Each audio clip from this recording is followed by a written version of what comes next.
Hello guys, আমি Dipen, welcome back to my channel. So এই particular ভিডিওর মধ্যে আমি বেশ একটা ইন্টারেস্টিং বিষয়কে নিয়ে কিন্তু আলোচনা করব এবং বিষয়টা কিন্তু অবশ্যই তুফান সংক্রান্ত, শাকিব খান সংক্রান্ত এবং চঞ্চল চৌধুরী সংক্রান্ত।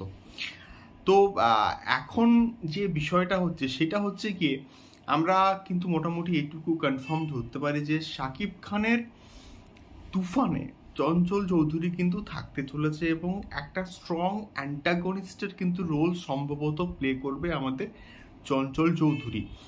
তো আমরা তার প্রিভিয়াসলি প্রত্যেকটা কাজ কিন্তু দেখেছি এবং চঞ্চল চৌধুরী সত্যি বলতে একজন কিন্তু ন্যাচারাল অভিনেতা এবং তার অভিনেতার মধ্যে না কোনো রকম খুঁত তোমরা কিন্তু খুঁজে পাবে না।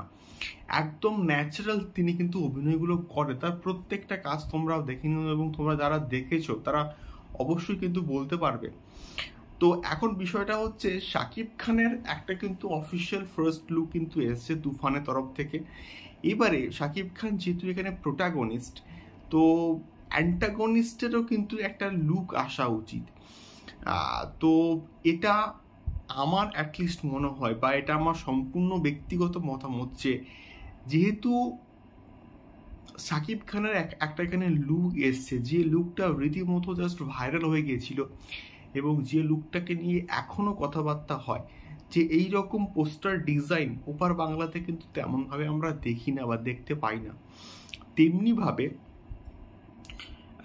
চঞ্চল চৌধুরীরও একটা লুক আসা উচিত। যদি রায়ান রফি চঞ্চল চৌধুরীকে নিয়ে একটা ভয়ঙ্কর লুক ডিজাইন করে, একটা মাথা নষ্ট করার লুক ডিজাইন করে, তাহলে তো বস জমে যাবে। এবং এই যে খবরটা এসছে চঞ্চল চৌধুরী ভার্সেস শাকিব খান, এই খবরটাতেই তুফানের হাইপটা আরও অনেকটা বেড়ে গেছে এবং রায়ান রফি কিন্তু বলেছিলেন যে তুফানের ভিলেনে একটা চমক থাকতে চলেছে।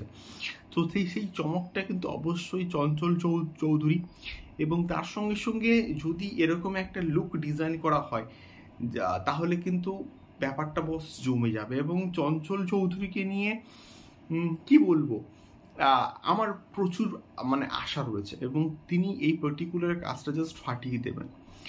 দেখা যাক এক্স্যাক্টলি কি হয়। চঞ্চল চৌধুরী কোনো রকম ফার্স্ট লুক আসে কিনা বা ডিজাইন করা হয়েছে কিনা সেটা এখনো অবধি জানি না, বাট আসলে ভালো হবে। তুফানের হাইপটা কিন্তু আরও বাড়বে এবং তুফানের প্রমোশনটা খুব ভালো করেই এগোবে আস্তে আস্তে। তো এটাই মেনলি বলার ছিল। তোমাদের কি মনে হয় যে তুফানে অ্যান্টাগনিস্ট হিসেবে চঞ্চল চৌধুরীর লুকটাকে আসা উচিত? এটা আমাকে অবশ্যই কিন্তু কমেন্ট করে শেয়ার করতে পারো।